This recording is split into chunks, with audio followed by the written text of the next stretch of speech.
Ouais, je suis vraiment nul, hein.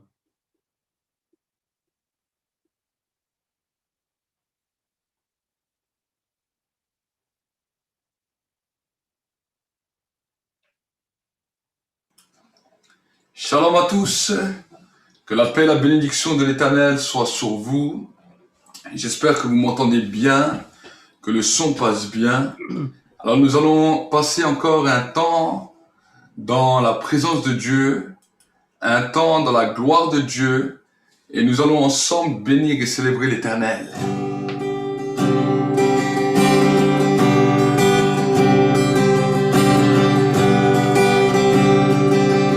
Chantons, car Dieu est là. Poussons des cris de joie.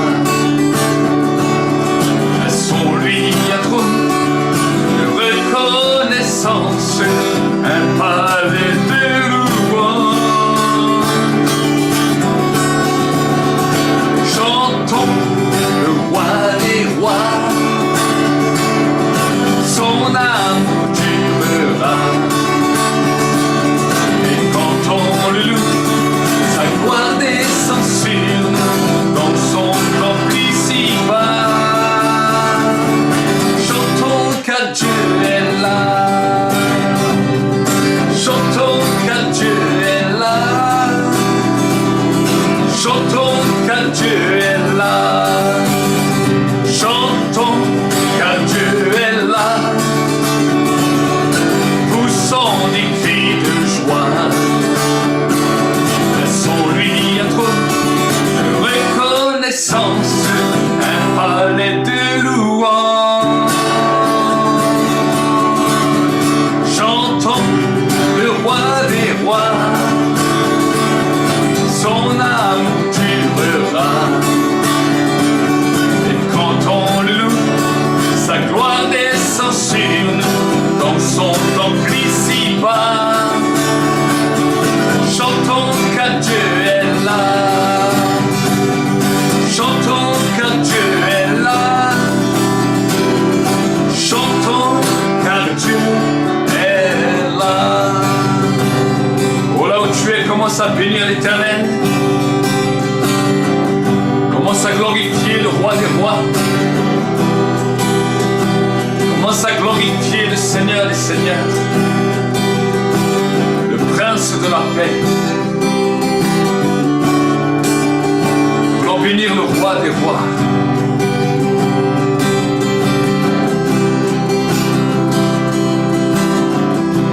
Dieu tout un chant, Dieu tout puissant, Dieu tu es grand, comme mon sauveur, éclatant de lumière, se lèvera de son trône d'éternel.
soir. Combien? Combien? Dieu est grand. Disons-le combien. Dieu est grand. Et tous diront combien. Combien? Dieu est grand. Oh, merci Saint-Esprit pour ta présence. Nous voulons te demander de oindre encore les serviteurs que tu vas utiliser ce soir. Seigneur, de parler au cœur et de libérer ta grâce et de libérer ton amour. Oh, que ceux et celles qui ont soif de guérison, qui ont besoin de restauration, qui ont besoin de liberté, reçoivent ce soir encore. Nous voulons te bénir, nous voulons réellement te rendre la gloire. Dans le nom de Jésus. Amen, amen. Alors nous voulons vraiment vous souhaiter à tous et à tous, à toutes et à tous, la bienvenue sur le plateau de Centre Mondial de Réveil. Et nous voulons encore croire que ce soir, Dieu va encore faire quelque chose. Alors je vous encouragerai peut-être à partager la vidéo, partager sur votre plateforme Facebook, Instagram, partager en SMS, partager par les modèles d'application, que ce soit WhatsApp, Signal, Telegram, Instagram. Partagez. Je crois encore que Dieu va faire quelque chose ce soir. Je crois encore que le Dieu de gloire va encore se manifester. Ça fait maintenant depuis le mois de novembre que soir après soir, jour après jour, tous les soirs de la semaine, nous sommes là. Nous avons juste fait une petite pause en fin décembre pendant les fêtes. Mais nous avons repris depuis le 4 janvier et nous voulons vraiment bénir le Seigneur pour sa grâce, bénir le Seigneur pour ce qu'il accomplit dans les vies. Aussi, remercier Dieu pour vraiment votre affermissement et parce que vous grandissez chaque fois, chaque jour. Et nous voulons vraiment bénir le Seigneur pour sa grâce. Alors, sans plus attendre, nous allons découvrir ce soir encore le visage de notre invité. Alors, j'aimerais vous demander d'accueillir l'évangéliste Jean-François Waltrowski. Acclamez là où vous êtes. Acclamez.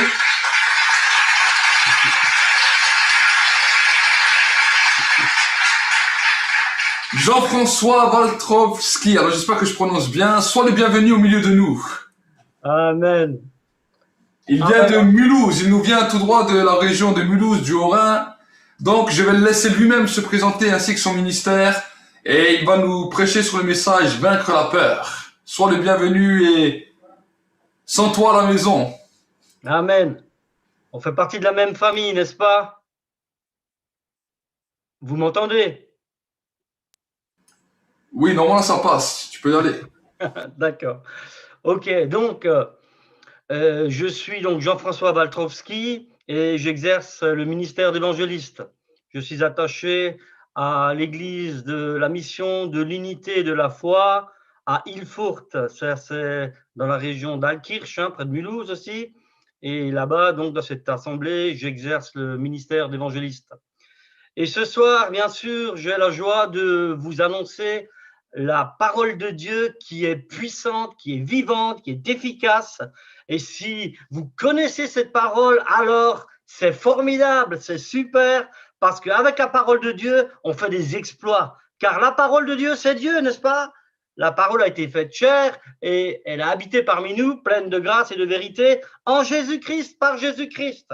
Alors voilà, ce soir, j'aimerais vraiment vous partager ce que Dieu a mis dans mon cœur et c'est par rapport à tout ce qui se passe aujourd'hui et puis ça a toujours été comme ça.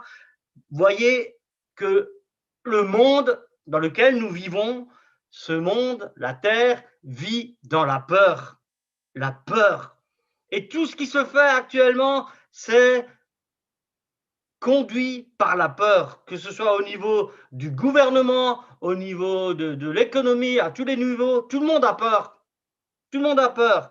Et Bien sûr, il y a la peur de la maladie, il y a la peur du chômage, il y a la peur du réchauffement climatique, etc. Et j'en passe. Et maintenant, bien sûr, il y a la peur du Covid-19. Alors, on a donné des mesures de distanciation, etc., des masques. Moi, je dis ce sont des mesures de peur. Des mesures de peur, oui.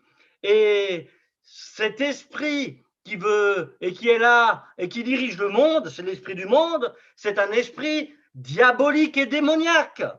Donc, c'est pas par cet esprit-là que nous devons être conduits et contrôlés, c'est par l'esprit de Dieu. Alors, j'aimerais vous dire que dans l'évangile de Jean, dans l'épître de Jean, 1 Jean, il nous dit le monde entier est sous la puissance du malin. C'est pas nouveau. Le monde entier est sous la puissance du malin, mais celui qui croit et qui obéit à Dieu, il a peur de rien. Normalement, si tu crois en Dieu, si tu es vraiment né de Dieu, un chrétien, fils, fille de Dieu, tu n'as peur de rien.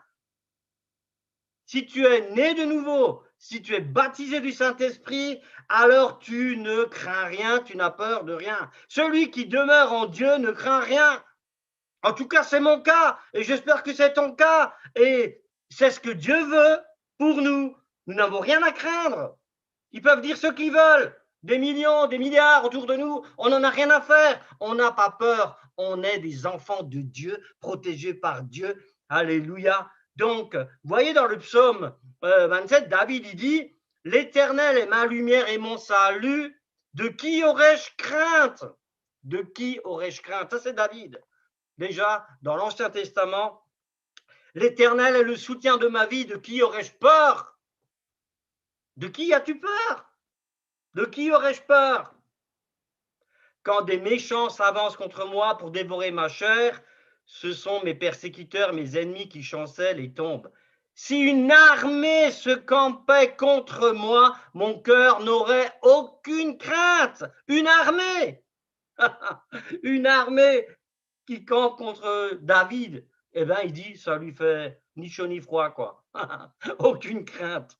Si une guerre s'élevait contre moi, une guerre, je serai malgré cela plein de confiance. Plein de confiance. C'est la parole de Dieu. Est-ce que tu es plein de confiance? Est-ce que tu es dans l'assurance que Dieu est avec toi chaque jour, à chaque heure?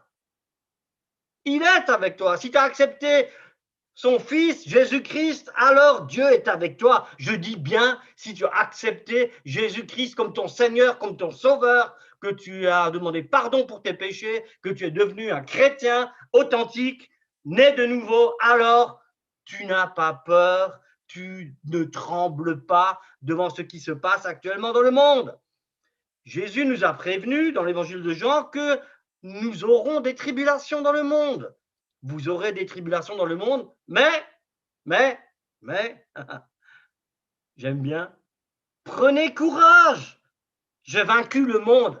Yes, j'ai vaincu le monde. Ça veut dire quoi? Il a vaincu le monde, il a vaincu l'esprit du monde, la mentalité du monde, tout ce qui dirige le monde. Il a vaincu pour toi qui m'écoutes ce soir. Alléluia. Et donc, la parole de Dieu, elle nous est donnée pour que nous la mettions en pratique. Et c'est pourquoi il faut la connaître. Si tu ne connais pas la parole de Dieu, il y a un gros problème. Mais tu dois connaître la parole de Dieu, tu dois la vivre. La vivre. Parce qu'il y a des gens, ils connaissent la parole, mais ils ne la vivent pas. Ils ne la pratiquent pas. Hein? Il faut la vivre. Et c'est exceptionnel. Quand tu vis avec la parole de Dieu, tu vis des choses extraordinaires. D'ailleurs, tu es déjà dans une paix parfaite, une paix qui surpasse toute intelligence. Déjà ça c'est déjà le top du top, la paix parfaite de Jésus-Christ en toi, le prince de la paix de Dieu, elle est là. Alors, tout baigne, c'est cool. Dans Jacques 4, 7, il est dit, soumettez-vous à Dieu, résistez au diable et il fuira loin de vous. Celui qui dirige ce monde, tu peux lui résister. Et quand tu lui résistes, il fuira loin de toi. C'est la réalité, c'est la vérité. C'est pas en pleurnichant ou en disant il n'y a rien qui va que ça va bien fonctionner sur ta vie, pour ta vie? Non. Soumets-toi d'abord à Dieu. Soumettez-vous à Dieu. Humiliez-vous sous la main puissante de Dieu, d'abord. Ensuite, tu peux résister au diable. Celui qui est en vous est plus grand que celui qui est dans le monde. Celui qui est en toi est plus grand que celui qui est dans le monde. Alléluia. Et si tu es baptisé du Saint-Esprit, tu as reçu un esprit, non pas de timidité, mais un esprit de puissance ou de force, de sagesse et d'amour. Un esprit de puissance. Voilà, un chrétien, il est puissant. Tu es puissant. Tu es puissant. Car Dieu est en toi, la puissance du Saint-Esprit est en toi, et c'est lui qui agit, c'est lui qui travaille lorsque tu connais la parole et que tu la proclames. Le Saint-Esprit se manifeste, il agit. Je le vois régulièrement dans ma vie, régulièrement, tous les jours. Et quand je suis en Afrique, alors là, c'est l'explosion totale. Des miracles en masse, des conversions en masse, des délivrances en masse. C'est l'Afrique. Mais je veux vivre ça en France et nous allons vivre cela en France parce que le peuple de Dieu va se lever. Une armée se lève, on le chante, mais il faut qu'elle se lève maintenant, cette armée. C'est bien de le chanter, il faut se lever, il faut y aller. J'aime bien David quand il est en face de Goliath. J'aime bien David, sa manière de faire, et j'ai noté cette prière de David. Hein, vous connaissez l'histoire, hein, il y a ce géant, et voilà que le petit David, mais qui connaît bien son Dieu, eh bien, il est là et il lui dit avec foi, assurance, aujourd'hui l'Éternel te livrera entre mes mains. Je t'abattrai, je te couperai la tête. Aujourd'hui, je donnerai les cadavres du camp des Philistins aux oiseaux du ciel et aux animaux de la terre. C'est une proclamation. Il a dit, parce qu'il était sûr que ça allait se faire. Il avait la foi, il connaissait son Dieu. Et ce n'est pas un géant qui allait l'impressionner. Hein? Mais j'aime bien la fin de sa prière, il dit, et toute la terre saura qu'Israël a un Dieu. Je pourrais dire, c'est presque un évangéliste là. Sa motivation, la motivation de David, c'est que tout Israël sache qu'il y a un Dieu, son Dieu, leur Dieu. Alors l'armée d'Israël, évidemment, elle a peur, elle tremble. Hein. L'armée d'Israël, elle voit un géant. David, lui, il voit un nain. Il voit Dieu. Hein. Il n'est pas accaparé par ce qu'il voit là devant lui. Ce géant, lui, il voit Dieu. Il voit Dieu. Il a la foi en Dieu. C'est pour ça qu'il n'a pas peur. D'ailleurs, Élie, le prophète Élie, il est un peu dans le même tempérament. Hein. Il a fait le même style de prière. Hein. Vous connaissez le passage avec Élie qui fait tomber le feu du ciel. Il dit que ce peuple sache que tu es Dieu. Il a la même motivation, que le peuple sache que tu es Dieu. Moi, c'est aussi ma motivation. Quand je suis quelque part, j'étais là cette semaine à Paris en réunion commerciale. Il y avait là une quinzaine de commerciaux. Et vous croyez quoi? Que je peux être là devant des commerciaux, leur dire ça va, il fait beau les gars, il fait beau temps? Non, je leur annonce l'évangile. Peu importe, c'est une réunion de travail. Moi, je ne peux pas faire autrement. Mais ils ont tous apprécié. Ils ont tous apprécié.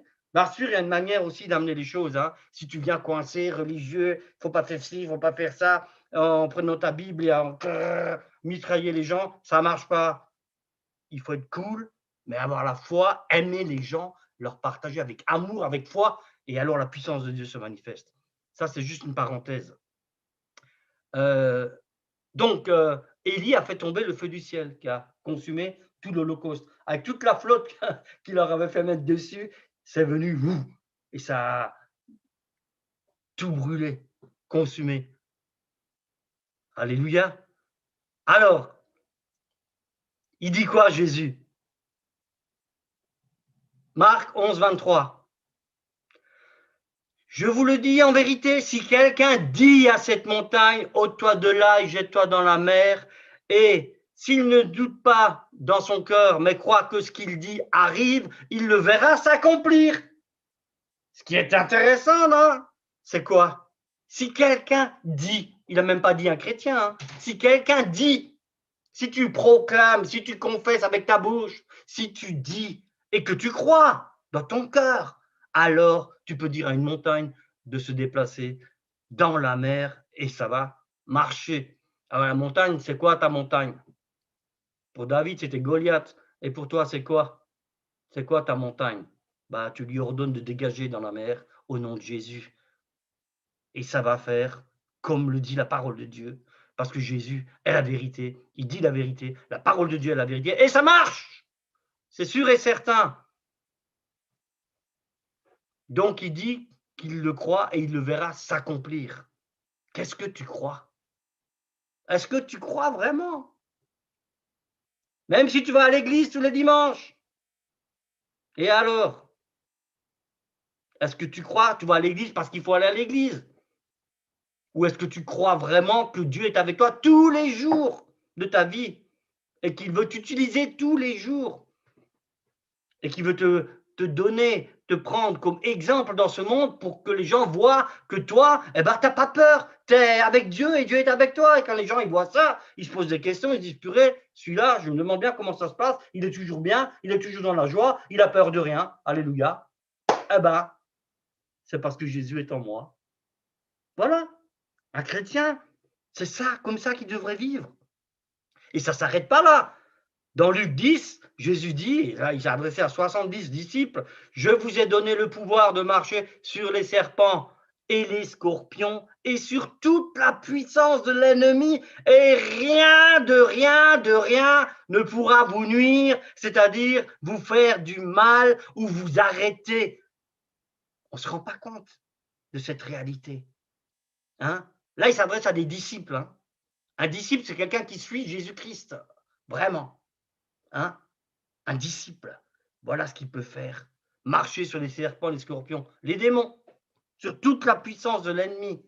Toute la puissance de l'ennemi, non mais. Est-ce qu'on se rend compte de ça?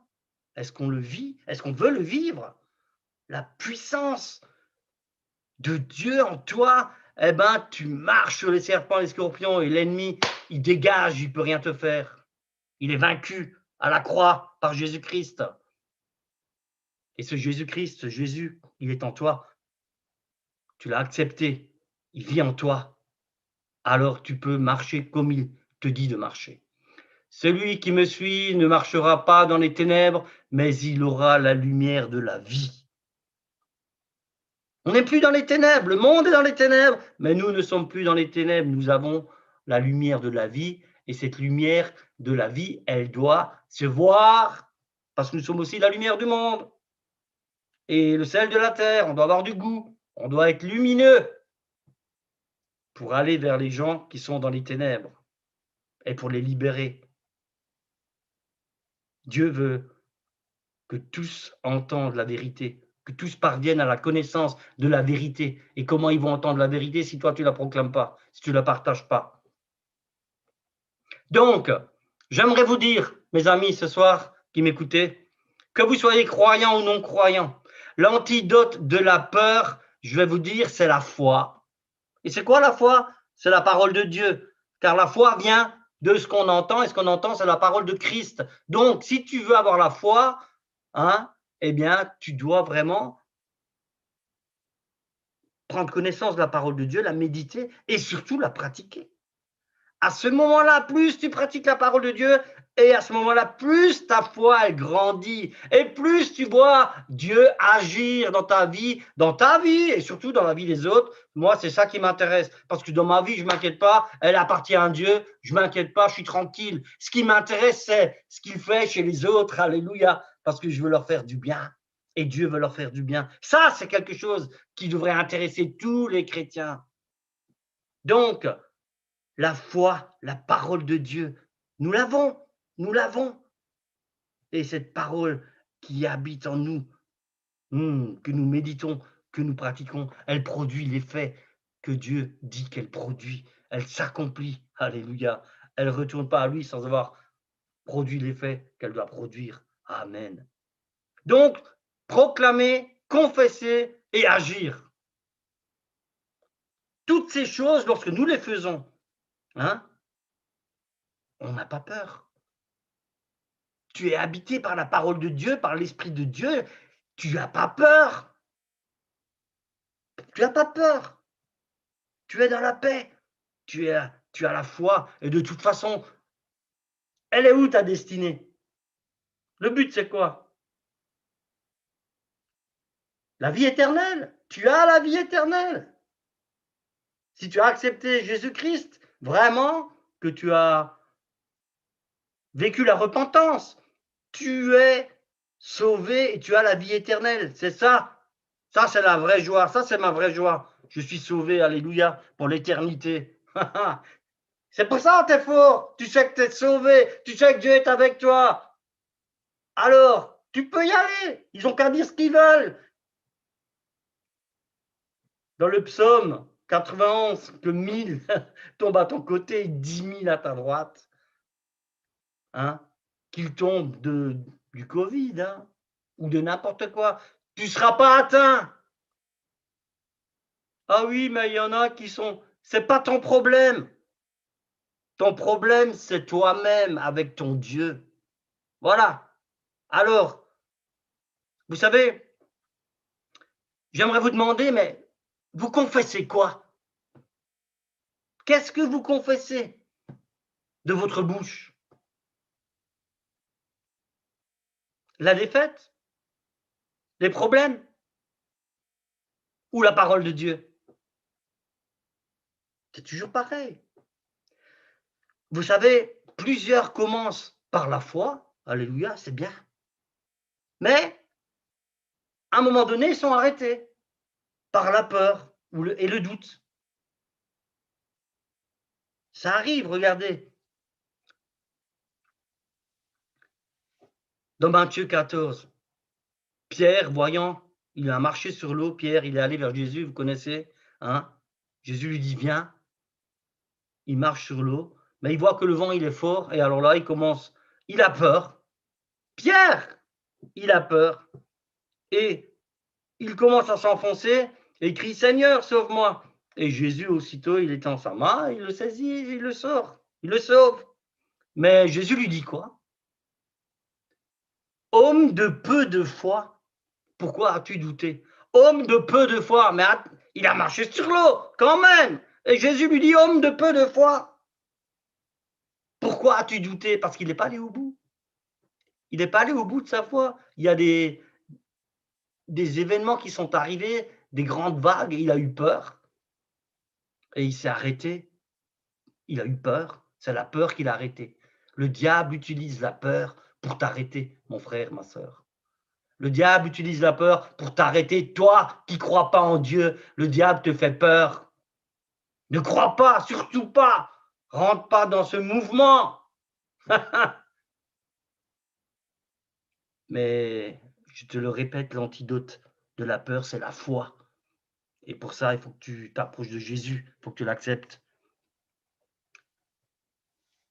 C'est Jairus qui allait vers Jésus, qui demandait à Jésus de venir guérir sa fille qui était en train de mourir, sa petite fille.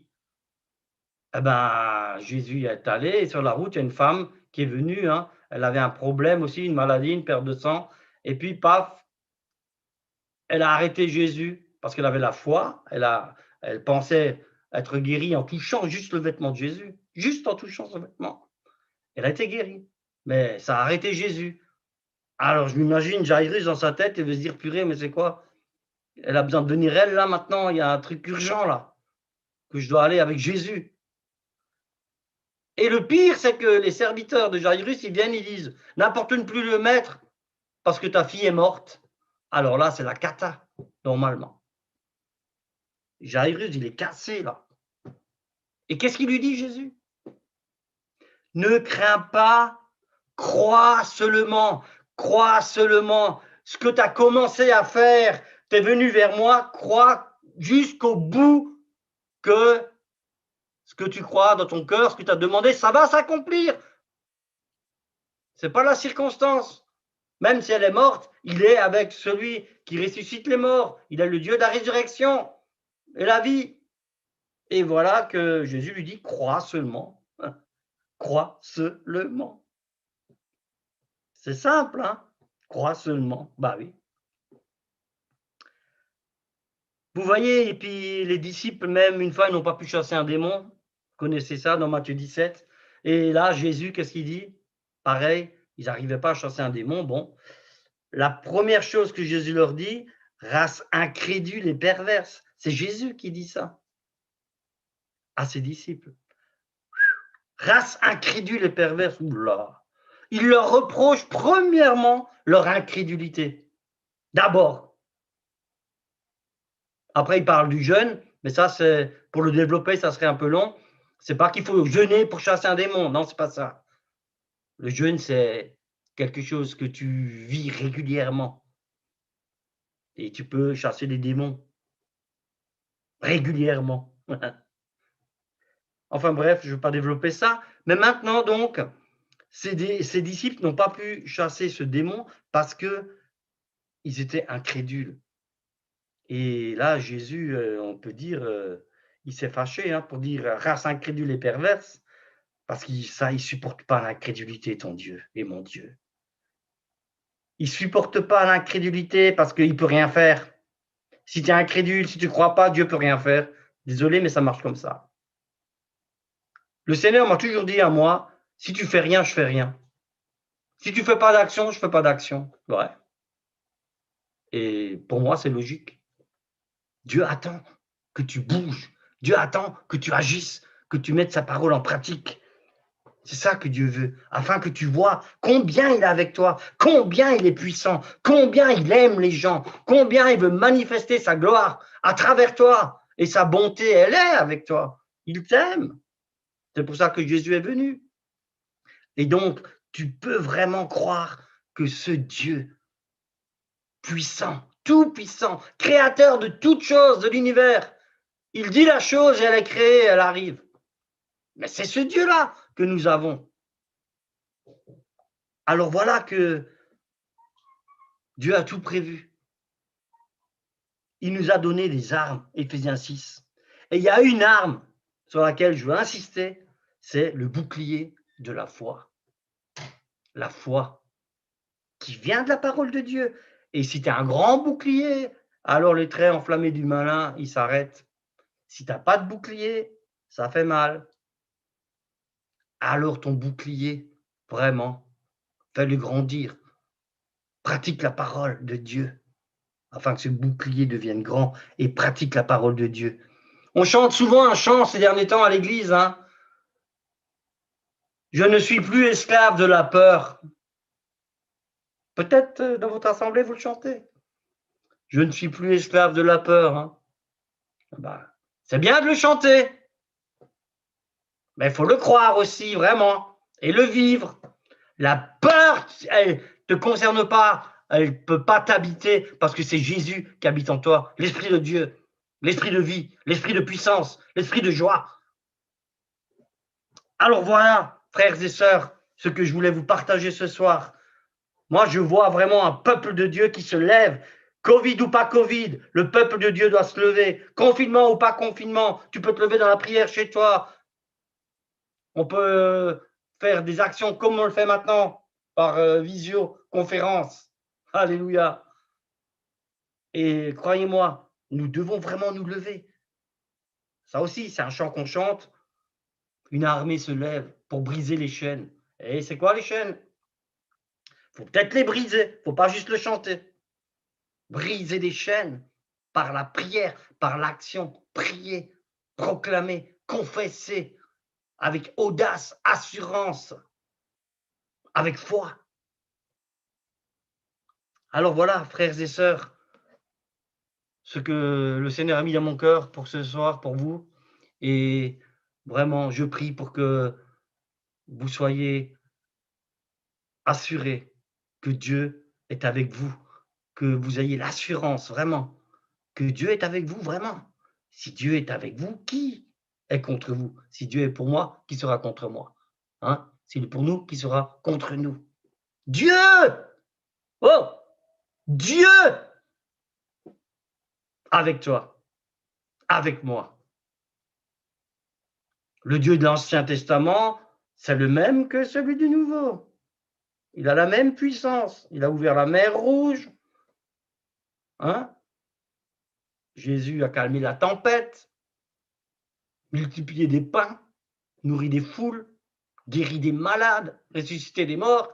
Il n'a pas changé, il est le même hier, aujourd'hui, éternellement. C'est le même Jésus qui est avec toi, en toi. Alors, vas-y, mon frère, ma sœur. Et toi, qui ne crois pas encore en Dieu, qui n'a pas accepté Jésus-Christ, tu peux accepter Jésus. Là aussi, c'est une question de confession de ta bouche. De ta bouche. Tu confesses que Jésus-Christ est Seigneur et ton Sauveur, qu'il est venu en chair sur la terre, qu'il a été crucifié à cause de tes péchés et qu'il est ressuscité le troisième jour. Et tu es sauvé. Si tu le crois vraiment, tu le proclames, tu le dis. Dans la Bible, tout est une question de confession, hein, de la bouche. Si tu crois dans ton cœur que Dieu a ressuscité Jésus-Christ d'entre les morts, alors tu es sauvé. Hein? Et alors tu te repens. Si tu ne connais pas ce Jésus comme je le connais, et si tu vis dans la crainte et dans la peur du lendemain, eh bien, sache qu'il y a un Dieu qui t'aime, qui te cherche, qui t'aime, qui a peut-être même besoin de toi, parce que Dieu utilise les hommes pour faire ce qu'il a prévu de faire. Et il veut faire des grandes choses en France. Alléluia. On ne baisse pas les bras. La France doit être sauvée, pas que l'Afrique. La France, Mulhouse, Alkirch, le Sungo, toute la France. Et pour ça, il faut que tu sois convaincu que c'est le but de Dieu, évidemment, car Dieu a tant aimé le monde qu'il a donné son Fils unique, afin que quiconque croit en lui ne périsse pas, mais qu'il ait la vie éternelle. Donc, il faut que tu crois en Jésus-Christ, et alors tu es sauvé. Amen. Alors voilà ce que je voulais amener ce soir. Et si vous avez besoin de prière, si vous avez besoin que quelqu'un prie pour vous, pour une prière spécifique, je suis prêt à le faire. Je crois au miracle, je crois à la délivrance, je crois que Dieu est tout-puissant et qu'il agit à travers la prière de la foi. C'est une certitude, c'est sûr et certain, car sa parole est la vérité. Amen. Alléluia.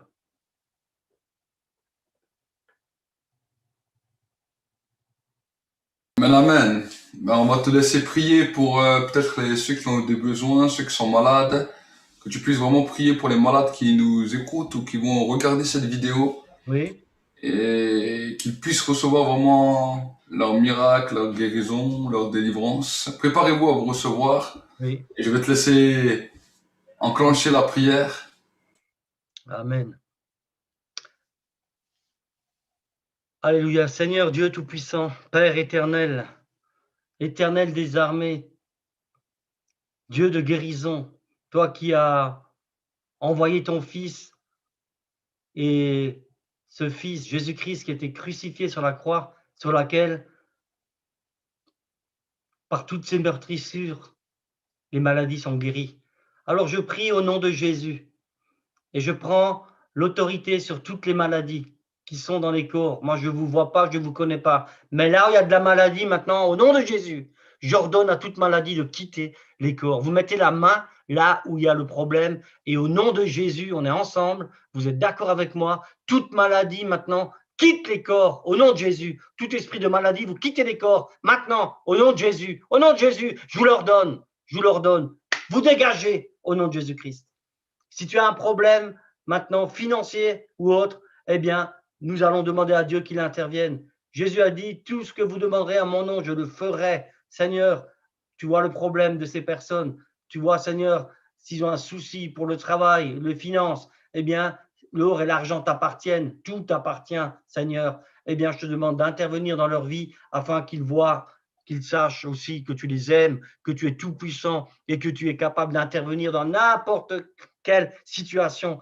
Alors j'appelle la bénédiction sur vos vies, la bénédiction de Dieu sur vos vies, afin que vraiment vous soyez comme des enfants de Dieu, avec tout ce que cela comporte, la pleine bénédiction de Dieu, et que toutes les peurs, toutes les angoisses, toutes les maladies maintenant disparaissent de votre vie par la puissance du nom de Jésus. Tout est accompli sur la croix. Jésus a tout accompli. pour toi, pour vous tous qui m'écoutez. Croyez-le, proclamez-le aussi avec moi, avec votre bouche, que la maladie n'a rien à faire dans votre corps et qu'elle doit partir. Elle part au nom de Jésus. Elle quitte les corps au nom de Jésus. Je le crois vraiment. Et vous le croyez aussi. Alléluia. Alors que vraiment, le Seigneur vous donne sa guérison, sa bénédiction, et que à travers cela, vous puissiez aussi vous rendre compte qu'il est vraiment avec vous, qu'il est grand. C'est pas Jean-François Waltonski qui vous guérit, c'est Dieu. Alléluia. Le Tout-Puissant. Il vous guérit, il vous aime, il vous fortifie, il vous dit, je suis là avec toi, je t'aime et je veux encore t'emmener plus loin avec moi. Amen. Alléluia. Merci Seigneur. Merci Seigneur. Merci Saint-Esprit, car tu agis, tu visites tous ceux qui ont besoin d'être visités, là où ils sont, Seigneur. Merci de les toucher, Seigneur. Merci de les visiter, de les fortifier, de les guérir, de les bénir. Au nom de Jésus, je prie. Amen. Amen. Amen, amen. Alors, moi, ce que j'aime bien, Jean-François, ça fait quelques maintenant années qu'on se connaît. On a pu déjà faire des choses ensemble. Ce que j'ai aimé chez Jean-François, c'est que même à un moment donné, il s'est même lancé, il a même ouvert une église, il était pasteur pendant un temps.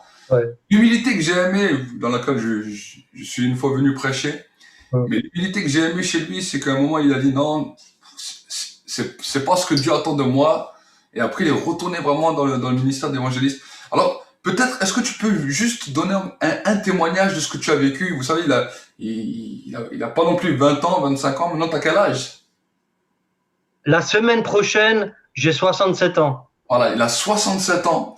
Et il a vécu un grand miracle. Il en a vécu plusieurs, mais un des grands miracles, il a vécu par rapport à l'hôpital, ce que tu as vécu il y a quelques années avec l'opération de la tête.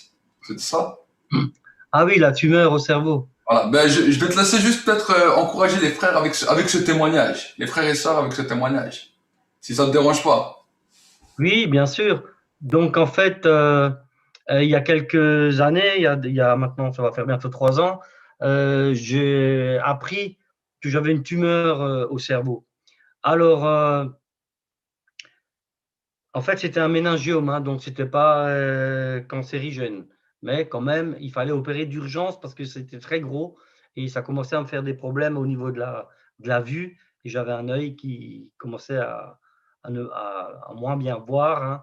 Et bon, euh, je l'ai appris parce que quand j'avais ce problème de l'œil, là, ma femme, elle m'a dit, il faut que tu ailles faire un IRM. Et moi, je me disais, un IRM, moi, je n'avais pas envie de rentrer dans ce cercueil-là, ça ne m'intéresse pas. Et alors, elle a dû m'emmener pratiquement de force à l'hôpital pour faire cet IRM. Et puis, bon, je le fais. Ils m'ont dit, donc, j'avais ce méningiome. Alors, vous pensez que, bien sûr, moi, je mis ma foi en action, je priais, hein, et j'ai dit, Seigneur, c'est pas une montagne, hein, c'est une petite tumeur, alors au nom de Jésus, elle dégage. Et je suis allé voir le chirurgien et je lui ai dit, écoutez, avant de m'opérer, il faut que je refasse un scanner ou quelque chose parce que je prie pour que Dieu me guérisse. Je crois au miracle. Et le chirurgien me dit, ah oui, oui, c'est bien, moi aussi, ça serait dommage que je vous ouvre le crâne pour rien. Il me dit ça. Je dis, voilà, amen. Alors, je vais refaire un scanner, ouais, un scanner, et puis bon, il ne s'est rien passé. Donc, j'ai dû être obligé de me faire opérer. Et Dieu a conduit les choses d'une manière, mais vraiment comme lui seul sait le faire. Quand je suis arrivé sur la table d'opération, l'infirmière anesthésiste qui était là,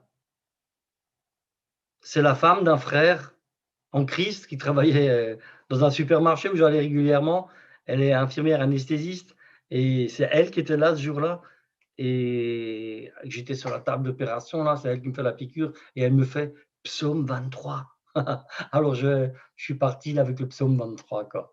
Hein, et ils devaient m'opérer 3 heures, ils ont passé 8 heures de temps, donc ça a duré plus longtemps que prévu. Mais à peine, donc le chirurgien, il a vraiment fait un bon travail. Et à mon réveil, à peine réveillé, j'étais déjà bien en forme, hein, et je commençais à témoigner à ces infirmières et tous ces gens qui étaient autour de moi.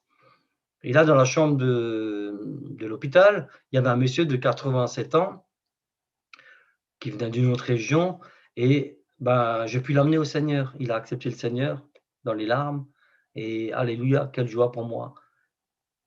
Si j'ai dû être opéré rien que pour ça, je suis content. Et Dieu le sait.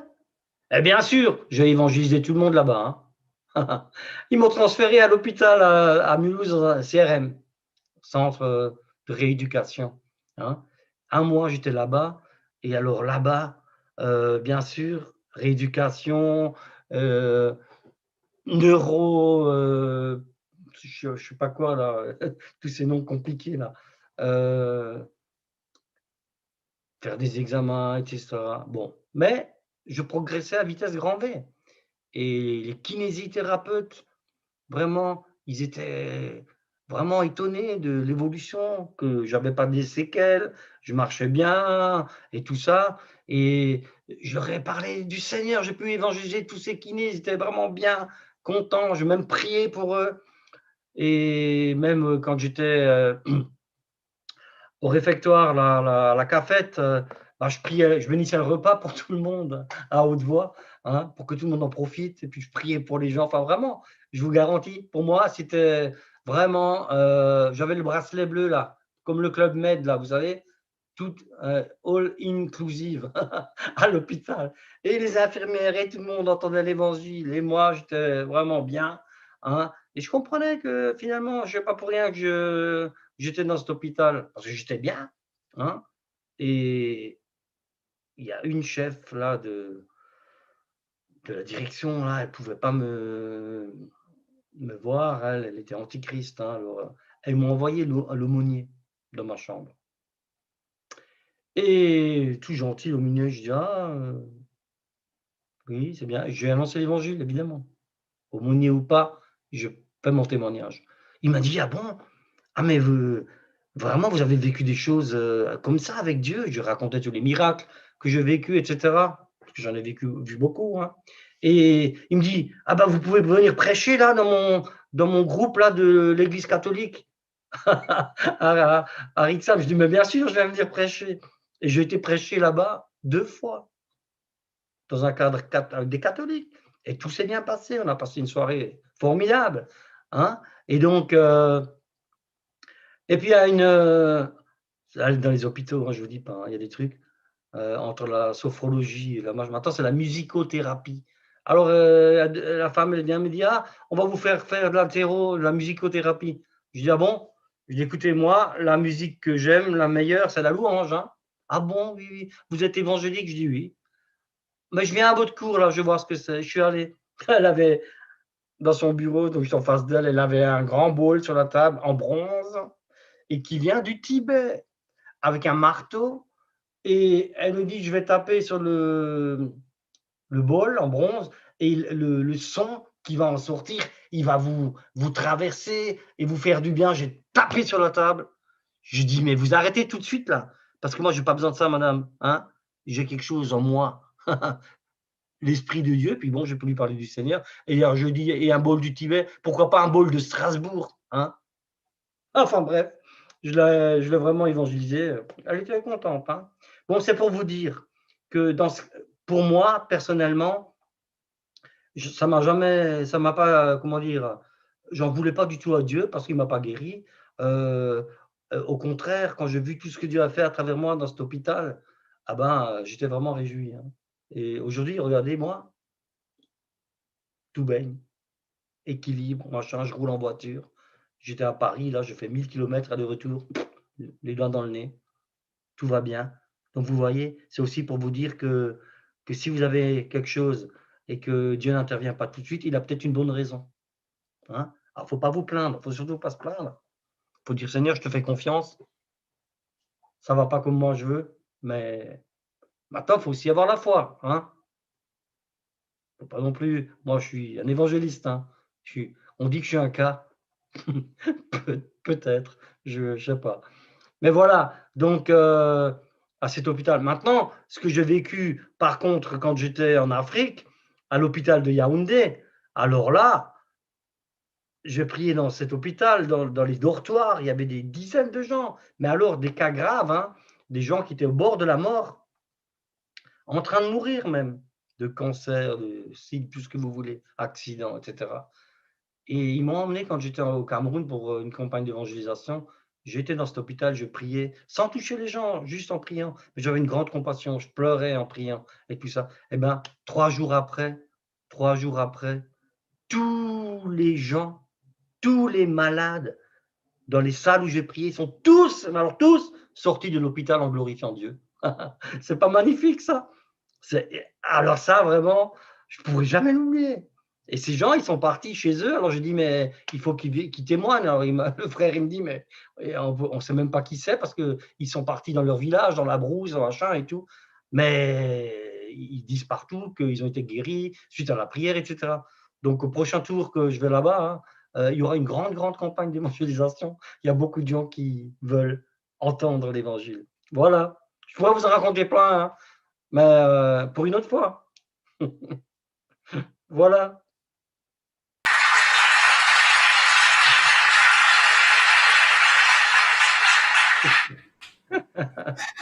Amen, amen. Alors, on a bien rigolé avec le bol du Tibet de Strasbourg. Ouais, c'est vrai. Purée. Je vais créer une pub d'un bol de Strasbourg qui va coûter plus cher que les moines tibétains. Et si vous venez sur le prophète Walid, vous aurez un super bol plus cher que les moines tibétains. Et croyez-moi, il sera loin. Ah ouais, au moins. Amen, amen. Alors, un peu de plaisanterie pour détendre l'atmosphère, ça fait du bien des fois. Bien Amen. sûr, bien sûr. Dieu n'est pas coincé. Hein. Amen. Il est libéré. Amen. Amen, amen. Ouais. Ok, on va remercier le Seigneur encore pour la fin et merci encore Jean-François pour cette intervention. Je crois vraiment que ça a pu encourager plusieurs frères, plusieurs sœurs. Des fois, on ne connaît pas toutes les situations et c'est vrai que des fois, les gens, les personnes peuvent passer des fois par des moments difficiles, des fois par des moments d'incompréhension. Toute la vie n'est pas toujours facile et on ne comprend pas toutes les situations de la vie, comme tu as pu l'expliquer avant. Mais la Bible nous dit que toute chose concourt au bien de ceux qui aiment Dieu. Amen. Et qui sont appelés selon son dessein. Amen. Si vous êtes appelés sur le dessein de Dieu, des fois, tout dans la vie, on ne peut pas tout expliquer. Même des fois, les gens viennent me demander, mais pourquoi je vis ça? Pourquoi je vis ça? Pourquoi je vis ça? Certaines choses, nous pouvons. Parce que Dieu nous donne la connaissance par la parole de connaissance, par la parole de prophétie. Mais certaines choses, on ne peut pas tout expliquer. Non. Sinon, on serait Dieu. Bah oui. La Bible nous dit, les choses cachées sont à Dieu. Les choses révélées sont pour nous et pour nos enfants à perpétuité. Oui, amen. Alors vraiment, on va remercier le Seigneur juste là où vous êtes. Fermez vos yeux encore. Merci Seigneur pour ta parole qui a été annoncée. Merci Seigneur pour ton serviteur Jean-François qui était là avec nous ce soir encore. Seigneur, je te demande encore de le fortifier, de l'encourager encore dans tout ce qu'il fait pour toi, que ce soit dans les campagnes d'évangélisation, que ce soit dans l'évangélisation, que ce soit dans tous les différents groupes qu'il a, Seigneur.